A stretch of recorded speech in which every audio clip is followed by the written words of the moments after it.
বাজারে শাকসবজির দাম, তাই আমরা দুইজন মিলে ভাবলাম তাই আমরা এমন একটা ফসল উৎপাদন করা শুরু করলাম তাতে 20 দিন লাগবে না, মনে করেন 15 দিনের মাথায় আমরা সেটা বেচতে পারবো।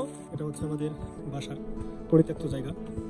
তা এই জায়গাটা আমরা আসলে কোনো একটা কাজের মধ্যে খাটাতে চাচ্ছি। তাই এখানে আসলে কি করা যায় সেটা আমরা ভেবে ফেলছি। এখানে আসলে আমরা ডাঁটার শাক বানাবো, তারপর কোয়ানো শুরু করছি।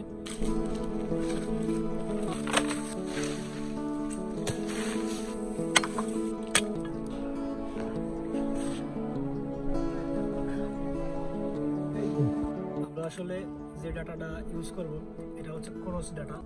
এটার বিশেষত্ব হচ্ছে এটা ফুল হয় না। আমরা এখন এটা হচ্ছে বপন করব, দেখি আমাদের ফলনটা কি হয়। এই হচ্ছে আমাদের ডাটা বীজ।